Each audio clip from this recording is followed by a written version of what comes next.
Nasra Youssef's story is a tragedy that blends love, betrayal, anger, and regret. This story takes place in 2009 in Kuwait, where Nasra Youssef lived an ordinary life with her husband, Zayed al-Inazi, and their two young children. Nasra was just 23 years old, while Zayed was 30, yet she had dedicated her youth and happiness to her family. As a wife and mother, her entire life revolved around fulfilling the small dreams of her husband and children. Zayed, however, was a self-centered man who always prioritized his own needs and comforts.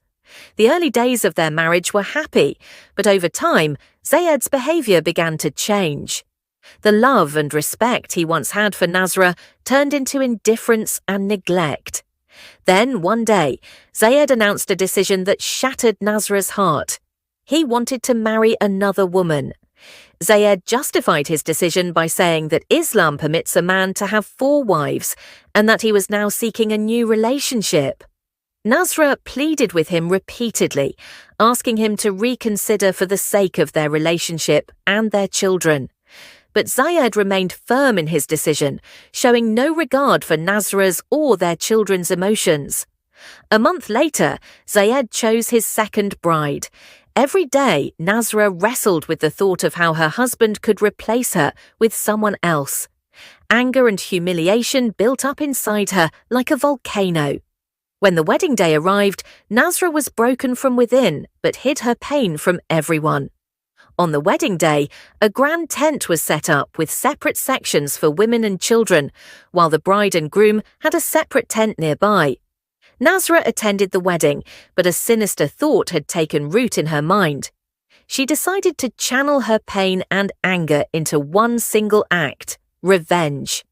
Nasra brought cans of petrol she had arranged earlier and began quietly pouring it over the fabric of the tent. No one noticed her actions, as all attention was focused elsewhere. Her mind was consumed with one thought: making Zayed feel the same pain and sorrow she had endured. Once everything was ready, she lit a match and set the tent on fire.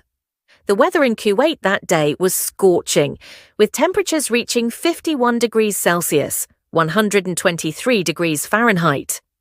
The fire quickly engulfed the tent, and within minutes temperatures inside reached 500 degrees Celsius, 932 degrees Fahrenheit. Inside the tent were only women and children, trapped amidst the raging flames. Escape was nearly impossible, as the tent filled with smoke and unbearable heat. In just 3 minutes, the entire tent burned down, killing 57 people, mostly women and children. Zayed and his new bride were in a separate tent and survived. When they saw the fire, they had no idea what had happened. By the time firefighters and police arrived, it was already too late. The police launched an investigation and found petrol cans near the tent. When they questioned Nasra, she initially denied everything, but later confessed. She admitted to committing the act to take revenge on Zayed for breaking her trust and love. Though she admitted her guilt, her words showed little remorse. Nasra later claimed she was pregnant and used Kuwaiti laws to delay her punishment for several years. However, in 2017, her trial concluded and the court sentenced her to death. Nasra's actions took the lives of 57 people, leaving behind a haunting question: can humiliation in a marriage drive a person to such an extreme that they lose their humanity? This story is not just about a woman's anger and revenge. It also challenges societal norms, questioning how polygamy, emotional abuse, and patriarchy can strip people of their humanity.